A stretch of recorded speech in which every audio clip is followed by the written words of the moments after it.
दोस्तों स्वागत है आपका हमारे इस यूट्यूब चैनल पर। तो दोस्तों आज हम आपके लिए 25 नंबर सेट, और ये सेट बहुत ही ज़्यादा इंपॉर्टेंट है। अच्छे क्वेश्चन इसमें है दोस्तों। और आपको पता है बिहार एसएससी मेंस की तैयारी हमारे चैनल द्वारा रेगुलर कराई जा रही है। तो इसके पहले 24 सेट बन चुके हैं, आप चाहें तो प्लेलिस्ट से उसको देख सकते हैं। ठीक है, तो चलिए ज़्यादा समय नहीं लेंगे। तो जो भी चैनल पर नए हो चैनल को सब्सक्राइब कर लीजिए और बेल आइकन का दबा दीजिएगा, जिससे आपको पल पल की अपडेट मिलती रहेगी। चलिए अगले प्रश्न की तरफ बढ़ते हैं।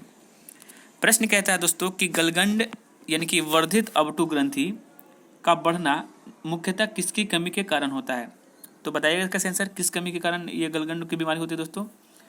तो आप अगर बी नंबर चुने तो बिल्कुल राइट आंसर है। Option number B is the right answer. Iodine की कमी के कारण होता है। ठीक है, अगला प्रश्न है दोस्तों कि भारत में विद्युत प्रदाय लाइन में कौन सा प्राचल अचर रखा जाता है। ठीक है, तो बताइएगा इसका सही आंसर कि विद्युत प्रदाय जो सिस्टम है अपने देश में, उसमें कौन सा प्रचल अचर रखा जाता है। तो इसका सही आंसर क्या हो जाएगा। इसका सेंसर दोस्तों ऑप्शन नंबर सी, आवृत्ति सिस्टम वाले रूल चलते हैं इसमें। यानी कि अपनी जो विद्युत की इकाई है वो आवृत्ति में मापी जाती है, यानी कि 50 हर्ट्ज वाले जो हैं। ठीक है, अगला प्रश्न है दोस्तों कि निम्नलिखित में से किस एक की अधिकतम आवृत्ति है। तो बताएंगे इसका सेंसर किसकी हो सकती है। तो इसका सेंसर दोस्तों ऑप्शन नंबर ए, कॉस्मिक किरण की जो है सबसे अधिक होती है। 10 का पावर 21 के आसपास में इसका जो है आवृत्ति होती है। उसके बाद एक्स किरणें रेडियो तरंगे 10 का पावर 10, 11 इसी तरह से कुछ हैं। ठीक है, तो चलिए अगले क्वेश्चन की तरफ बढ़ते हैं। प्रश्न दोस्तों कि प्रायद्वीपीय भारत की निम्नलिखित में से कौन सी 3 नदियों का स्रोत अमरकंटक क्षेत्र से है। तो बताइएगा इसका सही आंसर। तो इसका सही आंसर हो दोस्तों ऑप्शन नंबर बी, सोन महानदी और नर्मदा नदी, ये तीनों जो है अमरकंटक की पहाड़ियों से निकलती है। ठीक है, अगला प्रश्न है कि निम्नलिखित में कौन एक रक्षा सार्वजनिक क्षेत्र का उपक्रम नहीं है। तो बताइएगा इसका सही आंसर दोस्तों, कौन है जो रक्षा सार्वजनिक का क्षेत्र का उपक्रम नहीं है। तो इसका सही आंसर दोस्तों ऑप्शन नंबर जो 5 का ए है, वो भारतीय इलेक्ट्रॉनिक्स लिमिटेड, ये आपका नहीं होगा। ठीक है, बाकी ये सब जो है रक्षा के अंदर में आते हैं दोस्तों।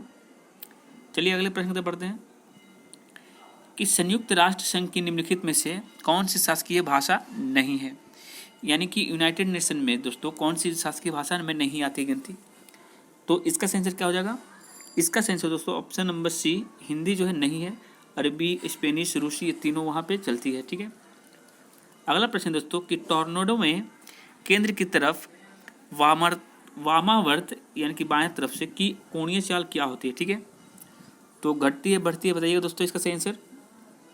तो इसका जो सही आंसर है दोस्तों ऑप्शन नंबर बी, बढ़ती है। ठीक है, बात समझ में आएगा दोस्तों। और इसके अलावा क्या है कि केंद्र व परिधि के वायुदाब में इतना अंतर होता है कि हवाएं जो है तीव्र गति से केंद्र की ओर बढ़ती है। ठीक है, और अगला प्रश्न है क्या दोस्तों कि निम्नलिखित में से किसने 13 दिसंबर 1946 को संविधान सभा में उद्देश्य संकल्प प्रस्तावित किया, जो भारत के संविधान की उद्देशिका का आधार बना, यानी कि प्रियम्बुल बना। ठीक है, तो बताएंगे इसका सही आंसर दोस्तों।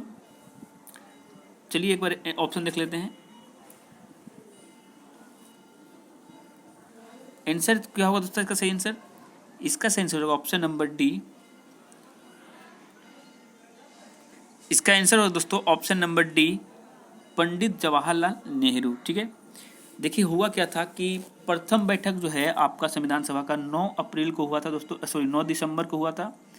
कब हुआ था 9 दिसंबर को, तो 1946 को हुआ था। ठीक है, और उसमें क्या हुआ था कि मुस्लिम लीग के सदस्यों ने संविधान सभा की बैठक का बहिष्कार कर दिया था, जिसके कारण जवाहरलाल नेहरू ने जो अपना प्रस्ताव पेश किया और वो मान लिया गया। ठीक है, अगला प्रश्न क्या कि निम्नलिखित में से कौन सा संविधान सभा का सदस्य नहीं था। बताइएगा आंसर इसका सही दोस्तों। इसका आंसर दोस्तों option number C, Lokmanya Jayaprakash Narayan जो थे वो संविधान सभा के सदस्य नहीं थे। ठीक है, अगला प्रश्न है निम्नलिखित में से कौन 1919 में दिल्ली में हुए अखिल भारतीय खिलाफत सम्मेलन का अध्यक्ष चुना गया। ठीक है, तो इसका आंसर क्या होगा। इसके आंसर दोस्तों option number B, Mahatma Gandhi. अगर आपने चुना तो बिल्कुल राइट आंसर है। देखिए 1919 को जो हिंदू मुसलमान की एक संयुक्त कॉन्फ्रेंस हुई थी, जिसकी अध्यक्षता जो है महात्मा गांधी ने की थी। ठीक है, और ये सम्मेलन कहाँ हुआ था दोस्तों, तो ये सम्मेलन आपका दिल्ली में हुआ था। ठीक है, चलिए अगले प्रश्न को बढ़ते हैं। प्रश्न है निम्नलिखित में से किस वर्ष में ऑल इंडिया ट्रेड यूनियन का मुंबई में गठन हुआ था। तो बताएंगे इसका सही आंसर। इसका सही आंसर दोस्तों option number C is the right answer. वो 31 अक्टूबर को हुआ था। ठीक है, 31 अक्टूबर 1920 ईस्वी को मुंबई में लाला लाजपत राय और अन्य लोगों से मिलकर ये यूनियन कांग्रेस का गठन हुआ था। ठीक है, अगला प्रश्न है कि निम्नलिखित में से किसने सबसे पहले सिक्का जारी किया था रुपये वाला? बताइएगा इसका सही आंसर।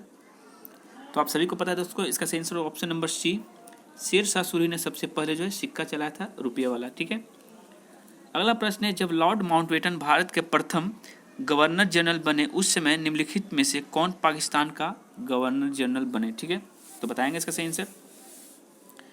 तो इसका जो सही आंसर हो दोस्तों ऑप्शन नंबर बी, A.M. जिन्ना। इस जिनका पूरा नाम क्या था दोस्तों, आप बता सकते हैं? तो इनका मोहम्मद अली जिन्ना नाम था। ठीक है, तो चलिए अगले प्रश्न से बढ़ते हैं।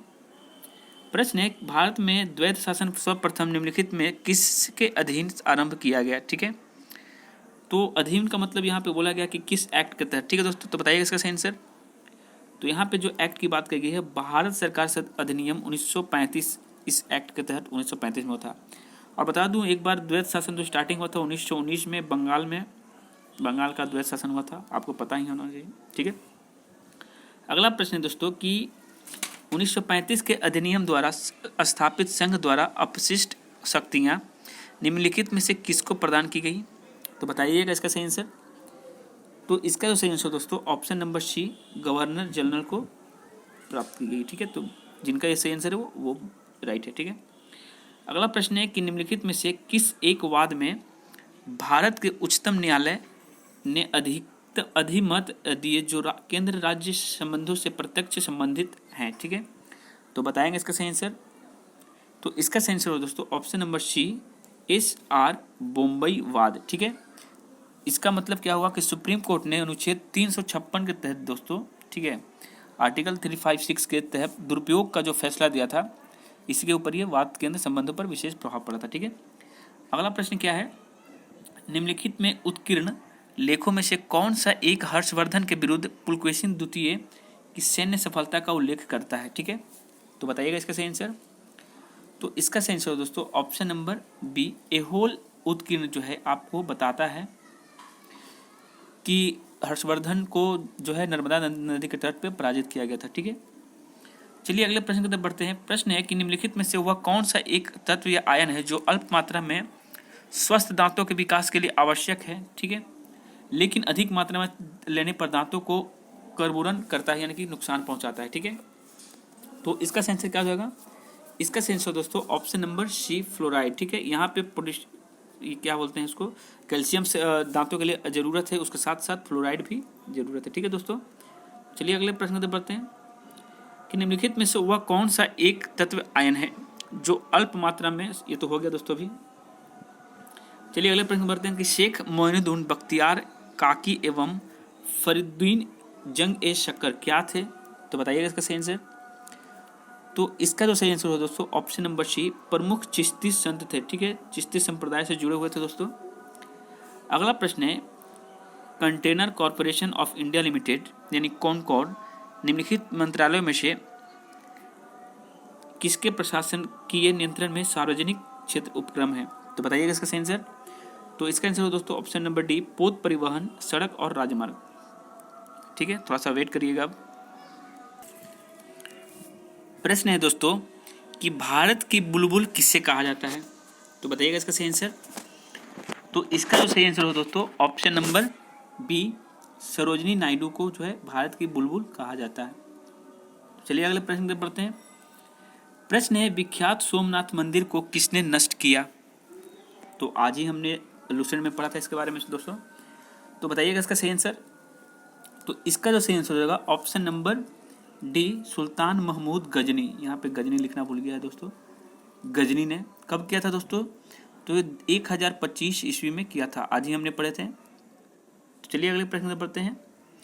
प्रश्न है कि कितने अणु एक मोल के बराबर होते हैं? तो बताएंगे इसका सही आंसर। तो इसका सही आंसर आपको पता है ऑप्शन नंबर ए, 6.023 इंटू 10⁻23 होता है। ठीक है, तो चलिए अगले प्रश्न पर बढ़ते हैं जिसको एवोगाड्रो नंबर भी कहा जाता है दोस्तों इनको। अगला प्रश्न है कि विद्युत अपघटनी प्रक्रिया में कौन सा तत्व प्राप्त नहीं होता है? तो बताएंगे इसका सही आंसर। तो इसका सही आंसर हो दोस्तों ऑप्शन नंबर की बात करें तो इसका सही आंसर हो जाएगा डी, लोहा जो है आपको विद्युत अपघटनिक प्रक्रिया में प्राप्त नहीं होता है। ठीक है, चलिए अगला प्रश्न की तरफ बढ़ते हैं। प्रश्न कहता है कौन फास्फोरस का अयस्क नहीं है। ठीक है, अयस्क नहीं है की बात की दोस्तों, तो देखते हैं यहाँ पे क्या होता है आंसर। देखिए फास्फोराइट है, क्लोरोपाइराइट है, क्लोरोपाइराइट सही होगा, लेकिन यहाँ पे सी जो है ग्रेनाइट वो नहीं होता है दोस्तों। तो चलिए अगले प्रश्न की तरफ बढ़ते हैं। प्रश्न कहता है कि वायुजीवी श्वसन के दौरान किसका पूर्ण ऑक्सीकरण होता है। ठीक है, तो बताइएगा दोस्तों इसका सही आंसर। तो इसका सही आंसर हो जाएगा आपका ऑप्शन नंबर सी, ग्लूकोज का जो है ऑक्सीकरण होता है। ठीक है, तो ये बहुत ही इंपॉर्टेंट क्वेश्चन है दोस्तों। और एक बात थोड़ा स्पीड इसलिए कर रहा हूँ क्योंकि आपको समय बचे और मुझे भी समय बचे, और हमको तो भाई सेट मारने से मतलब है। ठीक है, चलिए अगले प्रश्न पर बढ़ते हैं। प्रश्न कहता है दोस्तों कि चुनाव आयोग में अध्यक्ष सहित कुल कितने सदस्य होते हैं। तो बताइएगा इसका सही आंसर। तो इसका सही आंसर हो दोस्तों ऑप्शन नंबर बी जो है 3 होंगे। ठीक है, एक मुख्य होते हैं और 2 अन्य होते हैं। ठीक है दोस्तों, तो चलिए अगले प्रश्न की तरफ बढ़ते हैं। अगला प्रश्न है कि निम्नलिखित को सुमेलित कीजिए। ठीक है, तो इसका सही आंसर क्या होना चाहिए एक बार मिलाकर देख लेते हैं। ठीक है, तो देखते हैं क्या होता है दोस्तों। तो सबसे पहले यहाँ पे क्या है, लिग्नाइट है, तो लिग्नाइट का क्या हो जाएगा, पहले एक बार देख लें, देखते हैं दोस्तों क्या होता है। तो लिग्नाइट जो है आपका ये कोयला से हो जाएगा दोस्तों, कोयला का नाम है लिग्नाइट। बॉक्साइट किसका और होता है तो एल्युमिनियम का। और मैग्नाइट की बात करें तो मैग्नाइट लोहा का होता है, और पायराइट की बात करें तो दोस्तों कॉपर पायराइट तांबा का होता है। तो 4 3 2 1, तो देखिए देखते हैं दोस्तों ऑप्शन नंबर आपका सी इज द राइट आंसर। ठीक है, 4 3 2 1। अगला प्रश्न है दोस्तों कि किस शासक ने वातापी कुंड की उपाधि धारण की थी। तो बताएंगे इसका सही आंसर। ये भी क्वेश्चन आपको करवाए गए हैं दोस्तों, बहुत ही अच्छे अच्छे क्वेश्चन आ रहे हैं।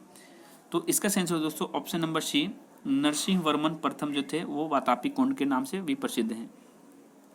अगला प्रश्न दोस्तों कि निम्नलिखित में से किस गवर्नर जनरल पर ब्रिटिश संसद द्वारा महाभियोग चलाया गया था। ठीक है, बहुत ही गजब का क्वेश्चन है। तो इसका सही आंसर हो दोस्तों option number D, Warren Hastings के खिलाफ। दोस्तों कुछ प्रॉब्लम इन्होंने क्रिएट किए थे जिसकी वजह से ये इनको पर महाभियोग चलाया गया था, लेकिन ये देखा जाए तो सबसे पहले वारन हेस्टिंग्स जो थे वो गवर्नर बनकर उभरे थे। ठीक है, चलिए अगले प्रश्न पर बढ़ते हैं। प्रश्न कहता है दोस्तों कि ब्रिटेन भारत का खून चूस रहा है, किसने कहा था। तो बताइएगा इसका सही आंसर। तो इसका सही आंसर दोस्तों ऑप्शन नंबर सी, दादा भाई नौरोजी। अगर मारे हैं तो बिल्कुल राइट आंसर है दोस्तों आपका। अगला प्रश्न है कि निम्नलिखित में से किस शासक ने अवंती को जीतकर मगध का हिस्सा बनाया था। तो बताइएगा इसका सही आंसर। तो इसका सही आंसर दोस्तों ऑप्शन नंबर सी, शिशुनाग ने अवंती को जीतकर मगध में मिला लिया था। ठीक है, अगला प्रश्न की तरफ बढ़ते हैं दोस्तों। प्रश्न कहता है कि प्राचीन भारत के अधिकांश अभिलेख किस लिपि में खुदे हुए हैं। तो बताइएगा इसका सही आंसर। तो इसका सही आंसर दोस्तों ऑप्शन नंबर की बात करें तो ऑप्शन नंबर ए ब्राह्मी में है, जो कि आपको अशोक के सबसे ज्यादा अभिलेख देखने को मिलते हैं। ठीक है, चलिए अगले प्रश्न पर बढ़ते हैं। प्रश्न है वॉली स्टिक शब्द किस खेल से संबंधित है। तो बताइएगा इसका सही आंसर दोस्तों। तो इसका सही आंसर हो जाएगा option number D, table tennis से। ठीक है, वॉली स्टिक जो है वो वर्ड आपका टेबल टेनिस में आता है। अगला प्रश्न है हड़प्पा लिपि की जानकारी का मुख्य स्रोत क्या है। तो बताइएगा इसका सही आंसर। तो इसका सही आंसर दोस्तों ऑप्शन नंबर सी, पक्की मिट्टी की मुहरों पर अंकित लेख जो है आपका हड़प्पा से ही संबंधित है। ठीक है, अगला प्रश्न है दोस्तों कि 1908 में बाल गंगाधर तिलक को बंदी बनाकर कहाँ भेज दिया गया था। मोस्ट इंपोर्टेंट है क्वेश्चन दोस्तों। तो इसका जो सही आंसर होगा ऑप्शन नंबर बी, मांडले की जेल में जो है भेज दिया गया था। ठीक है, चलिए अगले प्रश्न पर बढ़ते हैं। प्रश्न है अरावली पर्वत श्रृंखला निम्नलिखित नदी प्रणाली को विभाजित करती है। तो कौन सा नदी है दोस्तों। 1 नंबर चंबल सरस्वती, चंबल साबरमती, नर्मदा मानस या फिर लूनी मानस। तो इसका सही आंसर दोस्तों ऑप्शन नंबर डी, लूनी। अगर आपने चुना है तो बिल्कुल राइट आंसर है, लूनी और मानस। ठीक है, अगला प्रश्न है कि निम्नलिखित को सम्मिलित कीजिए। ठीक है, तो देखते हैं इसका दोस्तों क्या होता है। तो एक बार महात्मा गांधी और हिंद स्वराज से रिलेटेड है। ठीक है, उसके बाद बात करें दोस्तों तो राम मोहन लोहिया, इनका देखा जाए तो ये द हील ऑफ हिस्ट्री नामक पुस्तक लिखी थी। डॉक्टर राजेंद्र प्रसाद की बात करें दोस्तों तो ये इंडिया डिवाइडेड की रचना की थी। और मौलाना आज़ाद की बात करें दोस्तों तो इंडिया विंस फ्रीडम। ठीक है, तो कुल मिलाकर देखा जाए तो दोस्तों इसका सही आंसर होगा option number A is the right answer. ठीक है, चलिए अगले प्रश्न में बढ़ते हैं। प्रश्न है सुमित्रा नंदन पंत को किस कृत्य के लिए ज्ञानपीठ पुरस्कार जो है प्रदान किया गया था? तो बताइएगा इसका सही आंसर। तो इसका सही आंसर दोस्तों ऑप्शन नंबर सी, चिदम्बरा जो साहित्य लिखे थे उन्हीं के चलते मिला था इनको। ठीक है, अगला प्रश्न है कौन सा राज्य नर्मदा और ताप्ती नदियों के बीच स्थित है? तो बताइएगा इसका सही आंसर। तो इसका सही आंसर हो जाएगा दोस्तों ऑप्शन नंबर बी, मालवा जो है आपका नर्मदा और ताप्ती के बीच है। ठीक है, प्रश्न है प्रवर सेन प्रथम जिसने 4 अश्वमेघ यज्ञ किए थे का संबंध किस राजवंश से था? तो बताइएगा इसका आंसर। तो इसका आंसर है दोस्तों ऑप्शन नंबर ए, वाकाटक। ठीक है, वाकाटक से संबंधित है। प्रश्न है संविधान में परिवर्तन की मांग कांग्रेस के किस अधिवेशन से संबंधित है? तो बोलिएगा इसका आंसर। तो इसका आंसर हो जाएगा दोस्तों ऑप्शन नंबर डी, नागपुर 1920। ठीक है, जो आपका नागपुर में अधिवेशन हुआ था 1920 में, उसी से संबंधित है। ठीक है, प्रश्न निम्नलिखित में नृत्यों में से किस एक में एकल दृश्य होता है? ठीक है, एकल दृश्य की बात की गई दोस्तों, तो बताइएगा इसका सही आंसर। तो इसका जो सही आंसर है दोस्तों ऑप्शन नंबर बी, भरतनाट्यम में एकल दृश्य देखने को मिलता है। ठीक है, अगला प्रश्न क्या है कि कृष्णा नदी पर स्थित श्री सैलम बांध किस राज्य में स्थित है? मोस्ट इंपोर्टेंट है दोस्तों। तो इसका सही आंसर हो जाएगा, एक बार आप बता दीजिए थोड़ा। तो इसका सही आंसर हो दोस्तों ऑप्शन नंबर सी, आंध्र प्रदेश में। ठीक है, प्रश्न कहता है कि राष्ट्रीय कृषि सहकारी विपणन संघ किस अन्य नाम से अधिक जाना जाता है? तो बोलिएगा इसका सही आंसर दोस्तों। तो इसका सही आंसर हो जाएगा ऑप्शन नंबर सी, नेफेड नाम से जाना जाता है। ठीक है, अगला प्रश्न है कि गेहूं का कंडवा रोग किसके कारण होता है? अच्छा क्वेश्चन है दोस्तों, ये पूछता है गेहूं धान जो भी है। तो गेहूं का क्या हो जाएगा दोस्तों इसका सही आंसर? इसका सही आंसर होगा ऑप्शन नंबर सी, फफूंदी। ठीक है, फफूंदी के कारण जो है गेहूं में कंडवा नामक रोग होता है। अगला प्रश्न है कि पेशियों का लाल रंग किसकी उपस्थिति के कारण होता है? तो ये सभी को पता होगा दोस्तों। इसका सही आंसर होगा आपको ऑप्शन नंबर जो सी है, मायोग्लोबिन। ठीक है, तो चलिए अगले प्रश्न में बढ़ते हैं। देखिए हीमोग्लोबिन के कारण रक्त का रंग जो है वो लाल होता है। ठीक है, लेकिन यहाँ पे पेशियों की बात की गई दोस्तों, तो मायोग्लोबिन होगा। ठीक है, अगला प्रश्न क्या है कि निम्नलिखित में से किसे कांग्रेस का सबसे युवा अध्यक्ष होने का गौरव प्राप्त है? तो बताइएगा इसका सही आंसर। तो इसका सही आंसर दोस्तों ऑप्शन नंबर सी, अबुल कलाम आजाद को। ठीक है, बात समझ में आ गई। तो चलिए अगले प्रश्न को बढ़ते हैं। प्रश्न है दोस्तों आज का आखिरी और इस सेट का भी अंतिम क्वेश्चन कि प्रकाश संश्लेषण एवं श्वसन दोनों के लिए आवश्यक होता है, क्या आवश्यक होता है दोस्तों? तो बताइएगा इसका सही आंसर। तो इसका जो सही आंसर हो जाएगा आपका ऑप्शन नंबर डी, साइटोक्रोम। ठीक है, तो चलिए इसी के साथ अपना वक्तव्य समाप्त करते हैं। तो कैसी लगी ये वीडियो आपको ज़रूर हमें बताइएगा और नीचे कमेंट करके अपना बताइएगा कितना आपने सिलेक्ट किया आज 50 क्वेश्चन में और कितने राइट हुए आपके। और एक बात दोस्तों कि जो भी इस चैनल पर नए हैं वो चैनल को सब्सक्राइब करते जाइएगा और इसी के साथ अपना वक्तव्य समाप्त करते हैं। घर पर रहिए, सुरक्षित रहिए, तैयारी करते रहिए। जय हिंद, जय भारत।